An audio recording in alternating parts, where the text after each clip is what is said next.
Hey, this is Simeon from PraiseTracks.com. What if we had a time machine that could take us back so that we could play the classical instruments of the past? Stay tuned as we take a look at the 1738 German harpsichord.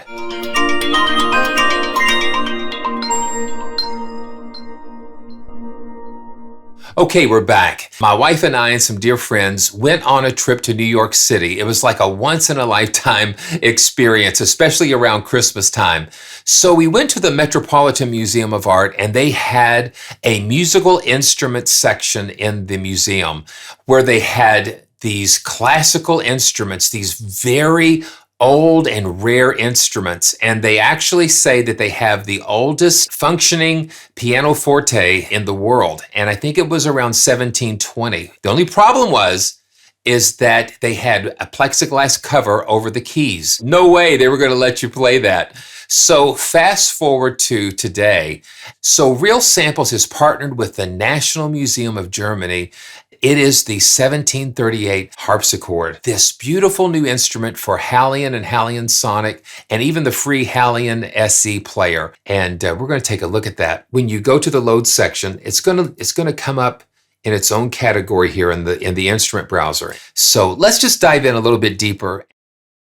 Okay, so here is the interface, and I've kind of switched it to performance mode so we can take a closer look at all the details here. Basically, the way that a harpsichord works, it plucks the strings. The main feature of this harpsichord instrument is the two stops included. Now, it says front 8-foot stop and rear 8-foot stop. Now, the strings aren't 8 foot, but 8 foot is in reference to like pipe organ, pipe lengths. And basically, it's like an octave. Like on a keyboard, we have like C1, C2, C4. So we have 8 foot, 16 foot would be an octave lower, 4 foot would be an octave higher. So basically, the 8 foot is kind of like that natural middle octave of notes. You have two sets of strings in this harpsichord, and so what it allows you to do, they've actually included 3 sample sets. So you have a sample set for the front 8-foot stop, and then you have another set of samples for the rear 8-foot stop,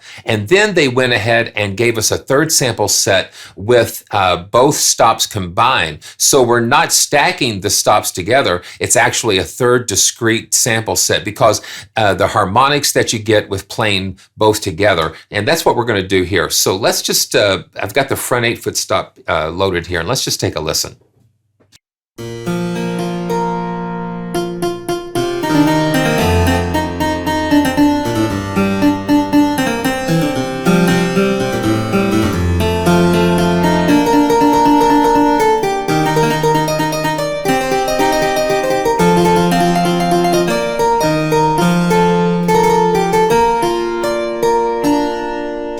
Let's go ahead and turn on the rear 8-foot stop because you've got both strings available and you can switch in between them. And so this is the rear 8-foot stop, so the second set of strings.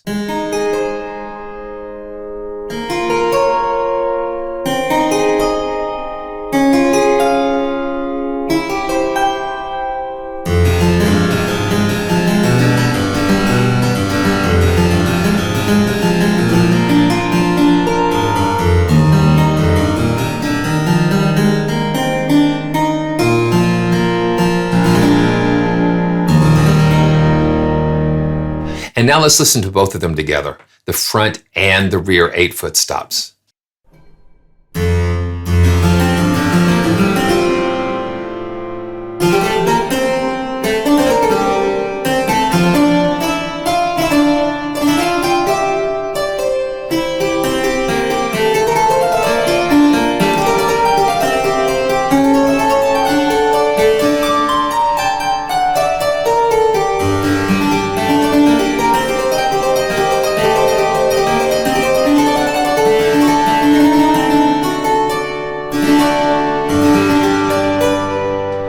Yes, you can hear how that just really opens it up some more. And the fact that they give you 3 different sample sets just make it really versatile. You know, I get pulled into an instrument, and this just is an amazing experience, you know, when you're imagining sitting behind this 1738 harpsichord, over 200 years old. Okay, yeah, so we're way over the 200-year-old mark.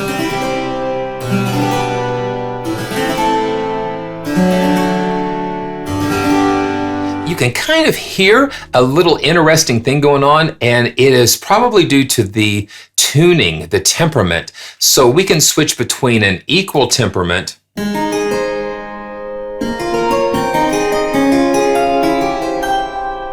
or the velati temperament. It's just a little different tuning.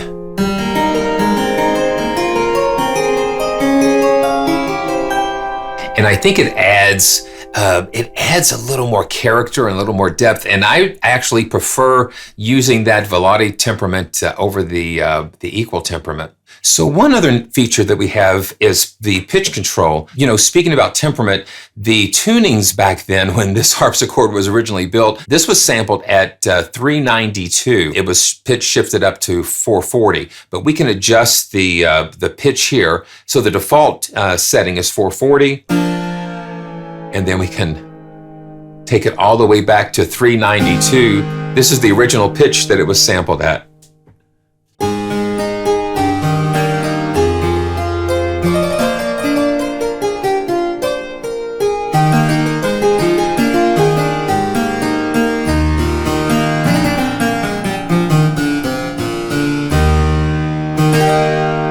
So that's a really different sound when you are playing it at the original sampled tuning.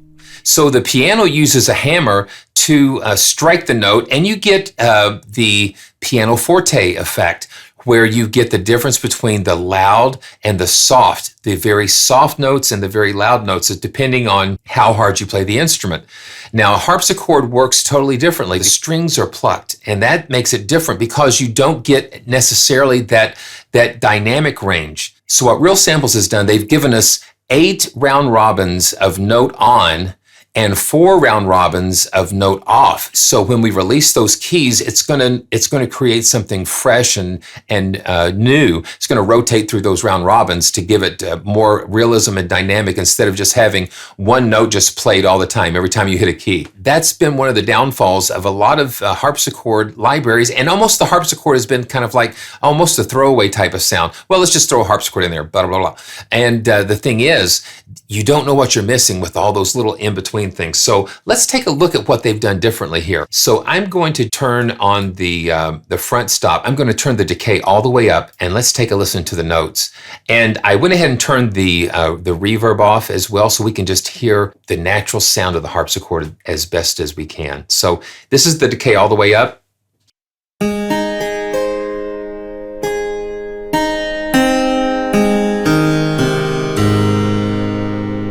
So it allows that note to completely ring out.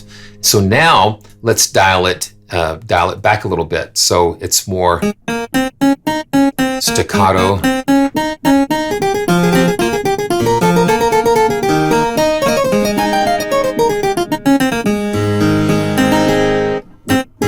So that note is cut off. Now, if we turn it all the way down, you're going to just be able to hear the release samples. Now, you're going to have to listen real close, but what happens is that there are 8 round robins, and you get a different release and reset of that of the plectrum. Also, the front and 8-foot stops, the strings are plucked in a different location, so that's what adds to the effect and to the sound of this harpsichord. So this is the front 8-foot stop with the decay off, so we can hear the releases.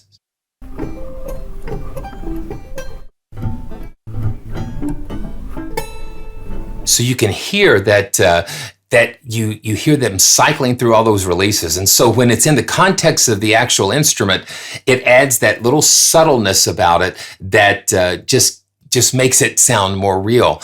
When you're playing that harpsichord and it's all the same note, it's all the same velocity, it's all the same tone, then it's that machine gun effect, and it just takes you right out of the experience. So I'm so glad that they were able to do that. So now let's take a listen to the rear 8-foot stop and just listen to those release samples really quickly.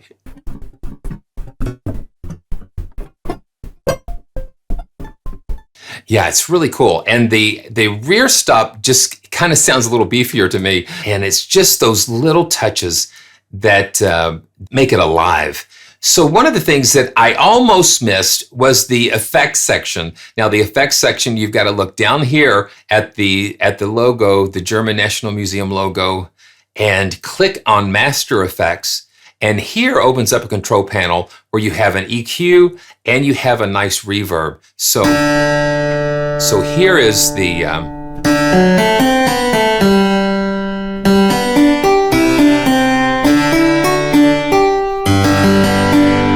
that's without the reverb, and now let's turn the reverb on.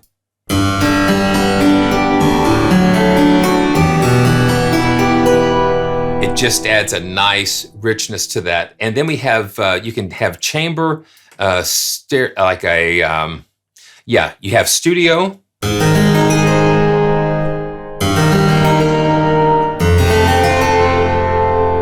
And chamber. I've been using chamber a lot when I've been working with this because it just gives you that nice little close, intimate sound with some neat reflections.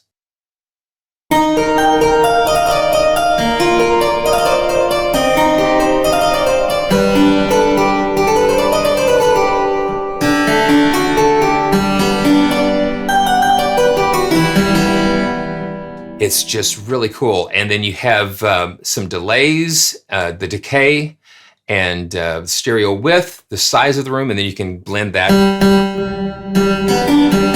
You can blend the reverb. You know, create your own patches and save those as a user preset. And so when you put both of the stops together, that's where you're going to get a really nice, rich tone. So let's just take another listen at the two stops combined.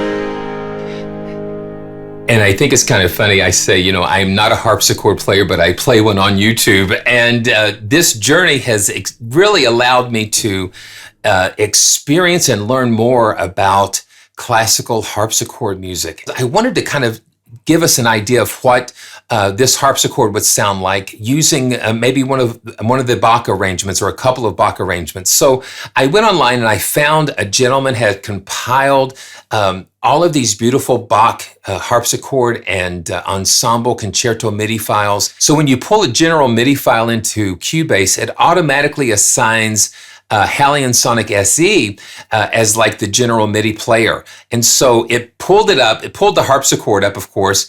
And so what I did, I recorded it with the general MIDI harpsichord, and then I switched out the 1738. So we're going to take a listen. I'm going to switch back and forth between the two. I think this is going to be really interesting.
Okay, I mean, really, you can absolutely hear that difference and the space and the depth, and then the realism in how, you know, having those additional round robins and releases and different things, the different recording techniques really makes such a huge difference. I hope you've enjoyed taking a look at this beautiful instrument, and all the information is going to be down below. And again, this is Simeon from PraiseTracks.com. I want to thank Steinberg and Realsamples for bringing us just a piece of history that we can put our hands on. And thanks for watching, and we'll see you again soon.